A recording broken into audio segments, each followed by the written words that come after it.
नमस्कार, मैं हूं आपका दोस्त आलोक कुमार। अभिवादन स्वीकार कीजिए मेरा। बिहार में सीटों को लेकर के गठबंधन के अंदर रस्साकसी का सिलसिला तेज हो गया है। जैसा जैसा चुनाव नजदीक आता जा रहा है तो महागठबंधन की चौथी बैठक थी। महागठबंधन जब बात कर रहा हूं मैं तो विपक्षी महागठबंधन जो है, जो आरजेडी के नेतृत्व में, राष्ट्रीय जनता दल के नेतृत्व में, उसमें कांग्रेस पार्टी है, 4 वामपंथी दल हैं, इसके अलावा पांचवा जो महत्वपूर्ण घटक है वो वीआईपी है, जो मुकेश सहनी की पार्टी है, वो नई दल के तौर पे वहाँ है। तो इनके तमाम लोगों ने मिल करके 3 घंटे तक लंबी मैराथन बैठक की। उसका लबोलुआब है, उस बैठक से ये निकल के आया कि अब महागठबंधन जमीन पे उतरेगा, महागठबंधन का अंदाज में उतरेगा। और जहां तक सीटों की बात है तो सीटों के सामंजस्य को लेकर ऐसी कोई फार्मूला निकाला जाएगा जिसमें सबकी राजी खुशी हो। लेकिन कांग्रेस के लिए इस बैठक में एक निगेटिव बात, बड़ी बात निकल के आई। कांग्रेस 2020 के महागठबंधन के अलायंस में 70 सीटों पर लड़ गए थे और सिर्फ जीत पाए 19 सीटें। तो आप समझ सकते हैं 70 सीट हासिल करने के लिए महागठबंधन में कांग्रेस पार्टी को जद्दोजहद करनी पड़ी।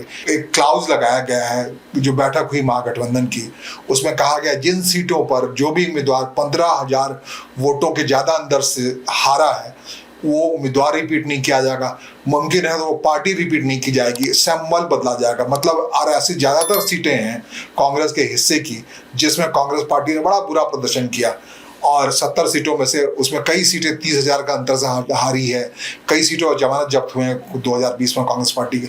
वो सब सीटें इस बार मुमकिन है कांग्रेस पार्टी के हिस्से में ना आए। संख्यावार अगर बात करें तो आपको मुमकिन है कांग्रेस पार्टी के इस बार 70 सीटें नहीं मिले, 40 सीटों के आसपास ही मिले, क्योंकि बाकियों को सामंजस्य करना है। इनफैक्ट आरजेडी जो राष्ट्रीय जनता दल है वो चाहती है ज़्यादा से ज़्यादा। पिछली बार वो 144 सीटों पर लड़ी थी, 243 में से 144 सीटों पर बिहार में सबसे ज़्यादा सीटों पर लड़ने वाली पार्टी थी। इस बार भी राष्ट्रीय जनता दल चाहती है, कोऑर्डिनेशन कमेटी के अध्यक्ष के नाते या जो पेशबंदी हुई उस बैठक में तेजस्वी यादव चाहते हैं कि आरजेडी इस बार मुकम्मल उतनी सीटों पर लड़ ले। तकरीबन वो 150-170 सीटों पर लड़ना चाहते हैं ताकि जो बिहार में सरकार बनाने के लिए जो जादुई आंकड़ा है 125 विधायकों का, वो उनके हिस्से में आ जाए। 243 सीटों वाले विधानसभा में जिसके हक में 123 सीटें होंगी वो सरकार बनाएंगी।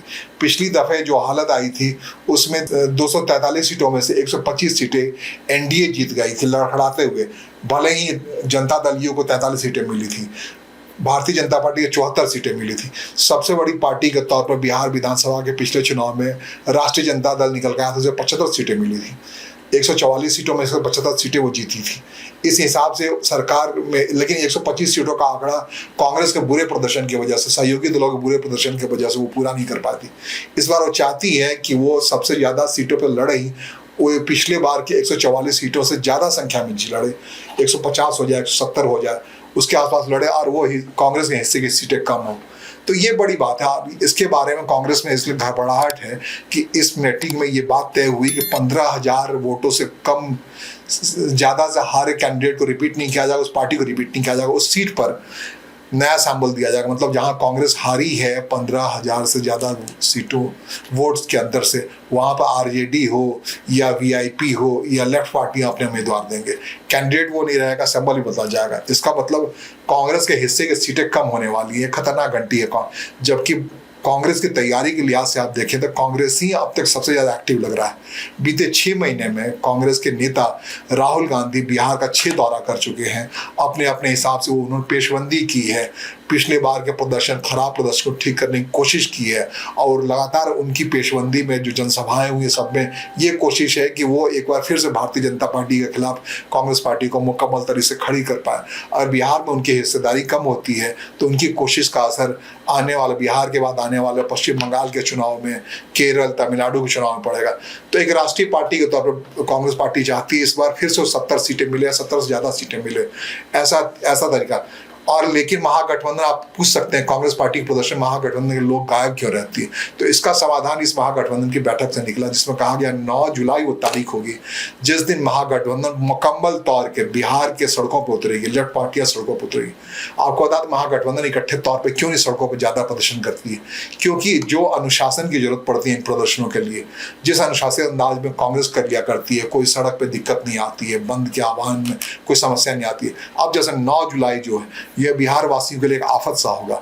महागठबंधन ने बंद कॉल किया, प्रदर्शन कॉल किया हर जगह पे, तो जाहिर था उसका बंद के अनुरूप लिया जाएगा। इतने कार्यकर्ता सड़क पे आ जाएंगे, इतनी गैर अनुशासनपन होगा कि हो सकता है ये बूम रैंक करे महागठबंधन के लिए, जो कि महागठबंधन के सिर पे हमेशा ये बंधा हुआ है कि जब वो शासन था उसका 15 साल पहले बिहार में, तो अराजकता भरा शासन था। उस शासन में जंगल राज का नाम दिया था पटना हाई कोर्ट ने, और वास्तव में अराजकता थी। अक्सर राष्ट्रीय जनता दल के साथ दिक्कत होती है, वो प्रदर्शनों में अपने पार्टी के कार्यकर्ता को अनुशासित नहीं रख पाते हैं, तो ये समस्या खड़ी हो सकती है 9 जुलाई को एक बार फिर से। तो महागठबंधन इसलिए बार बार कांग्रेस पार्टी आगे चुपचाप प्रदर्शन कर जाती है, महागठबंधन के लोग उसमें शामिल इसलिए नहीं होते, कांग्रेस अपने कार्यकर्ताओं को अनुशासित रखती है।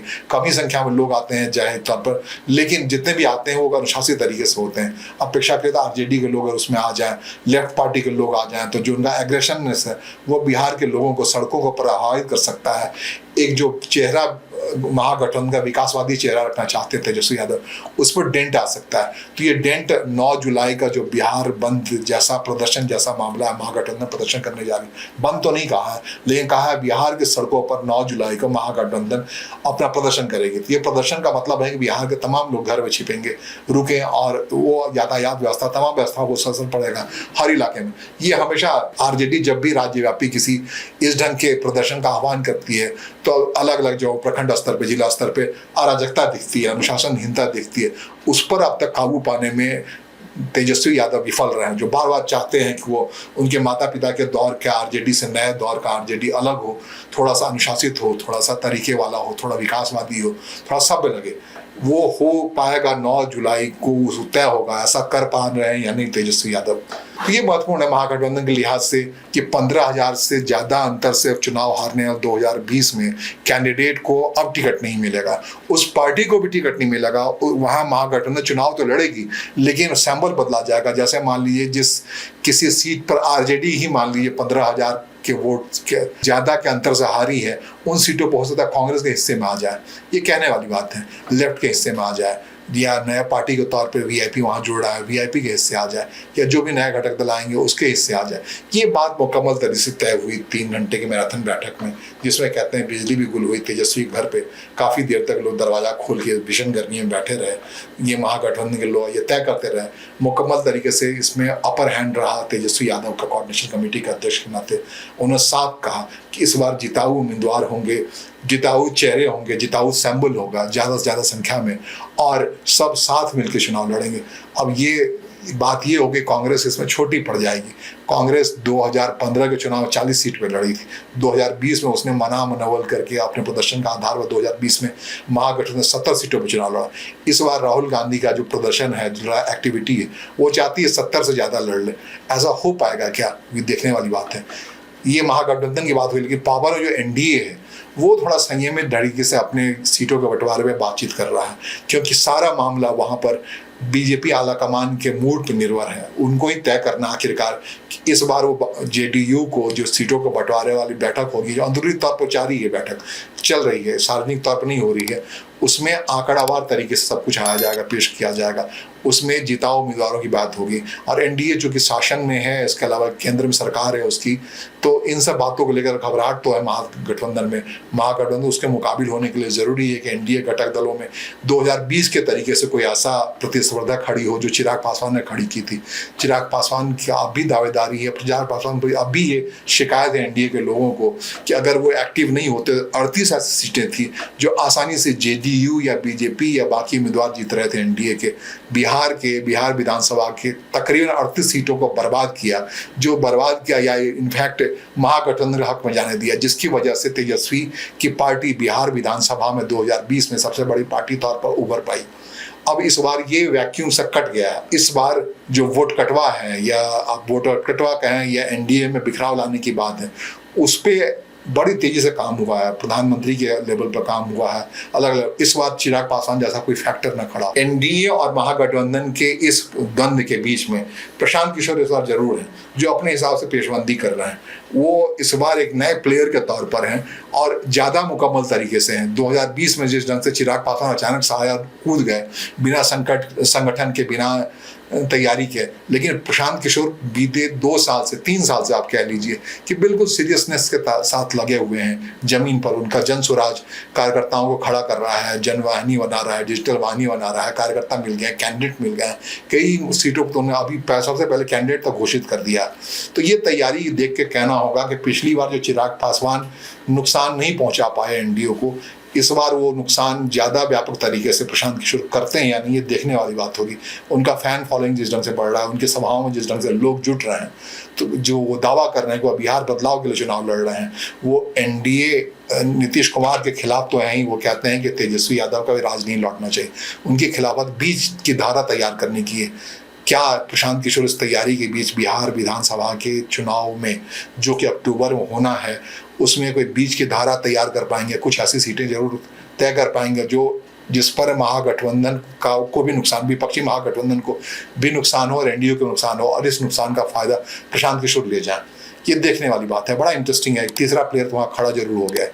अभी इस खेल में आपको बता दें कि एआईएमआई के नेता ओवैसी का कूदना बाकी है। पिछली बार कूद करके उन्होंने काफ़ी खेल बिगाड़ा था तेजस्वी यादव का, आरजेडी का, महागठबंधन का, तो वो उनका आना बाकी है। जो एक मुस्लिम वोट का एकीकरण है उसमें ओवैसी का आना बाकी है। लेकिन अभी जो खेल चल रहा है वो 3 हिस्से में खेल चल रहा है। एक, महागठबंधन लगातार अपनी बैठकें कर रही हैं, जिसमें 9 जुलाई को उनका प्रदर्शन तय हुआ है। ये तय हुआ है कि अब साफ कर दिया गया है कि वो लोग उम्मीद न पालें, चाहे कितने भी पैरवी वाले हों, कि 15,000 से वोट से ज़्यादा से अगर चुनाव हारे तो इस बार उनको टिकट नहीं मिलने वाला। वो पार्टी भी ना उम्मीद पाले, उनका सैंपल बदला जाने वाला है। ये क्लियरिटी के साथ इस बैठक में तय हुई है। तो महागठबंधन एक मुकम्मल तौर से ठोस तरीके से सामने खड़ा हुआ है। एनडीए तो है ही, उसकी लगातार बैठकों का सिलसिला चल रहा है। चिराग पासवान को समेट के रखा गया। चिराग पासवान जितनी सभाएं हो रही हैं वो बार बार करें, एनडीए में हैं, एनडीए की मजबूती के लड़ रहे हैं, और कहा जा रहा है कि वहाँ भी बड़ा तानातानी है सीटों को लेकर के। उसमें ये कहा जा रहा है जेडीयू या बीजेपी हो सकता है बराबर और 100 सीटों पर लड़े, और बाकी जो उसके साथ घटक दल हैं, घटक दल में हम है एक, जो कि हम हिंदुस्तान आवाम मोर्चा, केंद्रीय मंत्री जीतन मांझी की पार्टी है। दूसरी पार्टी पूर्व केंद्रीय मंत्री उपेंद्र कुशवाहा की पार्टी है, आरएलएम। तो और ये तीसरी पार्टी जो इम्पोर्टेंट पार्टी है, लोक जनशक्ति रामविलास चिराग पासवान की पार्टी। तो इन सबको जो 43 सीटें रह जाती हैं, 100 दोनों में बंटने के बाद 243 सीट सदस्य बिहार विधानसभा में, 43 सीटों में इस दलों के बीच में समायोजित होना, जो 3 महत्वपूर्ण दल हैं, या आने वाले दिनों अगर कोई नया प्लेयर आता है तो उनके बीच बटा जाना है।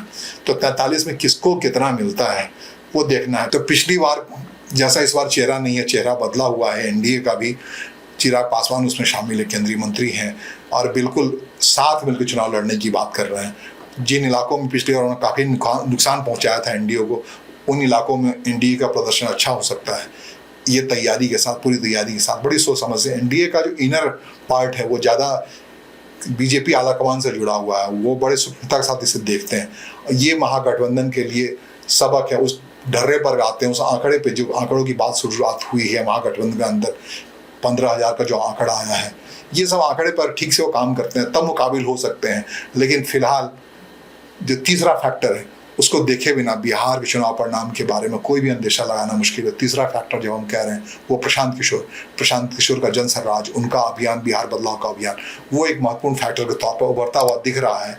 तो इसलिए बिहार विधानसभा के नतीजे क्या होंगे, किसकी सरकार बनेगी, कौन सरकार बनाने में सक्षम होगा, वो देखने वाली बात है। ये इसलिए देखने वाली बात है, प्रशांत किशोर वोट कटुआ की भूमिका में रहते हैं या फिर प्रभावी होते हैं, बहुत सारे सीट खुद जीतने की स्थिति में होते हैं, क्योंकि बार बार दम पे वो कह रहे हैं 243 पूरे के पूरे सीट पे उनका जन स्वराज चुनाव लड़ने वाला है।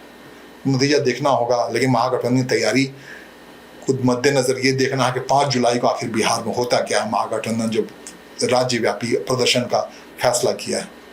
नमस्कार, धन्यवाद। जुड़े रहिए हमारे साथ। हमारा एक और चैनल है जूम माटी, उस पर हम तरह तरह के बिहार से अलग बाहर की खबरें लाया करते हैं, आपकी जानकारी को समृद्ध करने की कोशिश करते हैं।